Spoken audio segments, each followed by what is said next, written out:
একাধিক সম্ভাবনাময়ী প্রবাসী ফুটবলার আছেন দলে, আছেন ঘরোয়া পর্যায়ে সম্ভাবনা দেখানো যুব দলের খেলোয়াড়রা, আর প্রতিপক্ষ হিসেবে থাকছে ব্রাজিল থেকে আগত দল।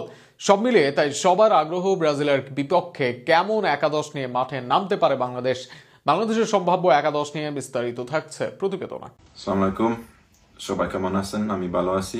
Personally make myself proud. গেল জুনে বিশ্বের বিভিন্ন প্রান্ত থেকে ছুটে এসেছিলেন প্রবাসী ফুটবলাররা। ট্রায়ালে বেশ কয়েকজন নজর কাড়লেও তাদের সুযোগ মেলেনি বাংলাদেশে। তবে এবার সেই আক্ষেপ দূর হচ্ছে।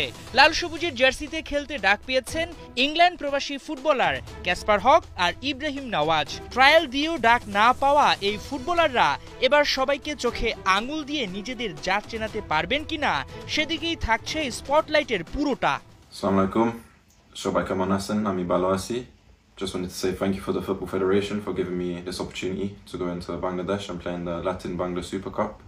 I'm very excited for it, and hopefully this is the first step into a longer career there. So, inshallah, everything will go well. I'll play well. I'll do my best for my country, and I'll see you soon. Hello Bangladeshi fans. Latin Bangla super কাপে বাংলাদেশের স্কোয়াডে ছিলেন Zayan Ahmed, Cuba Mitchell, Fahmidul ইসলাম। তো আসরটা যে লেভেলেরই হোক, সেখানে তরুণ ফুটবলাররা পাচ্ছেন নিজের সক্ষমতা প্রমাণের সুযোগ।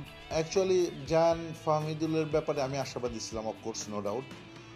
ঢাকা এখন লাতিন ফুটবলের উষ্ণতায় ফুটছে। প্রথমবারের মতো আয়োজিত হতে চলেছে Latin Bangla football super cup, যেখানে স্বাগতিক বাংলাদেশের পাশাপাশি প্রতিদ্বন্দ্বিতা করবে ফুটবলের দুই পরাশক্তি ব্রাজিল ও আর্জেন্টিনার দুটো ক্লাব। টুর্নামেন্টের সবচেয়ে বড় আকর্ষণ দুই লাতিন দেশের কিংবদন্তি ফুটবলারদের আগমন। শোনা যাচ্ছে বিশ্বকাপ জয়ী কিংবদন্তি কাফুর নাম। তার পাশাপাশি আর্জেন্টিনা থেকেও আসতে পারেন ক্লোদিও ক্যানেজিয়ার মতো কিংবদন্তি।